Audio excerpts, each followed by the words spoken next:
Hi friends, வணக்கம். Welcome to Kuzhali kitchen.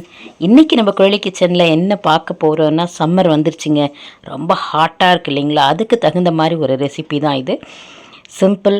எங்களுக்கும் கொஞ்சம் ரொம்ப பாடி ஹீட்டாக இருக்க மாதிரி இருக்குது. அதை ரெடியூஸ் பண்ணுறதுக்காக வேண்டிய இன்றைக்கி ஃப்ரூட்ஸ் எல்லாம் கட் பண்ணி ஒரு சூப்பரான தயிர் சாதம் தாங்க. இன்றைக்கி ரெசிபி வந்து பகாலாபாத் மாதிரி இன்றைக்கி பொமிக்ரானட்டு, கிரேப்ஸு இதெல்லாம் போட்டு ஒரு தயிர் சாதம் செஞ்சு சாப்பிடலாம் அப்படின்னு தான் இன்றைக்கி இந்த ரெசிபி போட்டிருக்கேங்க.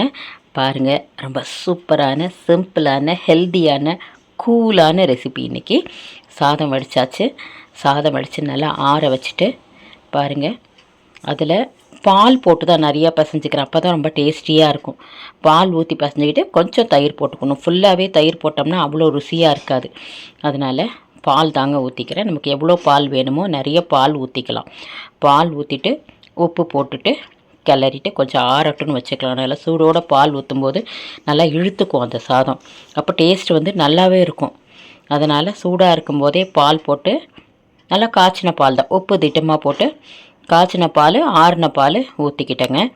நல்லா அது கிளறிட்டு கொஞ்சம் நேரம் வச்சிட்டோம்னா நல்லா இழுத்துக்கும். அந்த பால்லாம் இழுத்துட்டு இன்னும் தேவைன்னா கூட நம்ம ஊற்றிக்கலாம்.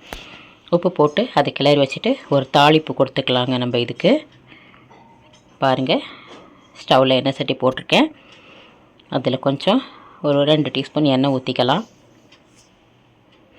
எண்ணெய் ஊற்றிட்டு ஒன்றும் இல்லை, சிம்பிளாக கடுகு, உளுத்தம்பருப்பு, கொஞ்சம் பச்சை மிளகாய் வந்து ஒரு 3-4 பச்சை மிளகா நல்லா பொடியாக கட் பண்ணி வச்சுருக்கிறேன்.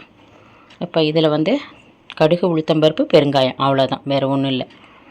பெருங்காயம் நேராக கூட நம்ம போட்டுக்கலாம் அப்படியே தயிர் சாதத்தில், இல்லை தாளிப்பில் போட்டாலும் ஒன்றும் இல்லைங்க. பாருங்கள், இது பால் ஊற்றி கிளறி வச்சாச்சு. நல்லா வெயிலுக்கு நம்ம அடிக்கடி இது மாதிரி சேர்த்துக்கிட்டால் உடம்புக்கு ரொம்ப நல்லாயிருக்கும், ஹீட் ரெடியூஸ் ஆகும். அதனால் இந்த மாதிரி ஒரு வீக்லி ஒன்ஸாவது நம்ம சேர்த்துக்கிறது ரொம்ப நல்லதுங்க. தயிர், இப்போ தயிர் தான் நான் போட்டுக்கிறேன்.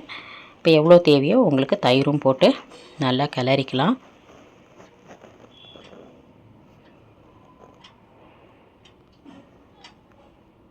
இதில் கடுகு போட்டுக்கிறேங்க, உளுத்தம்பருப்பு போட்டுக்கிறேன், அவ்வளோதான்.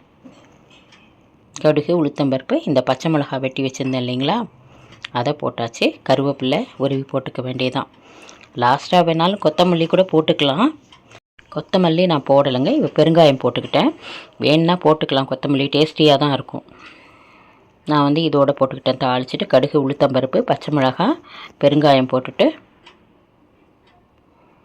இப்போ அவ்வளோதாங்க. அது நல்லா பொரிஞ்சிடுச்சு.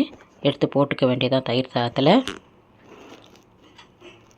வெறும்னா தயிர் சாதம் சாப்பிட்றத விட இது மாதிரி சாப்பிடும்போது நமக்கு நல்லா டேஸ்டியாக நல்லா இறங்கும். இதுக்கு சைட் டிஷ்ஷாக நம்ம ஊறுக்காவோ இல்லை ஏதாவது காய் பொரியல் பண்ணி வச்சுட்டு சாப்பிட்டோம்னா சூப்பராக இருக்கும். இதுக்கு எதுவுமே தேவையில்லை, பொரியல் கிரியல் எதுவுமே தேவையில்லை. இதுலேயே ஃப்ரூட்ஸ் எல்லாம் இருக்குது இல்லைங்களா, ரொம்ப டேஸ்டியாக இருக்கும். அப்படியே சாப்பிட்றலாம். நம்ம இந்த வெய்ய நாளில் கண்டிப்பாக நம்ம கொஞ்சமாக செஞ்சு வச்சுட்டு கூட ஒரு கரண்டி தயிர் சாதம் சாப்பிட்றது ரொம்ப ரொம்ப ரொம்ப அவசியங்க. இப்போ ஃப்ரூட்ஸ் எல்லாம் போட்டுட்டு நல்லா கிளறிட்டு சாப்பிட வேண்டியதான். நல்லதை உண்போம், நலமுடன் வாழ்வோம், நம் சுவை நம் கையில். உங்களுக்கு இந்த curd rice, fruit curd rice பிடிச்சிருந்தா குழலி கிச்சன் சேனலை like, share, comment and subscribe my dear friends.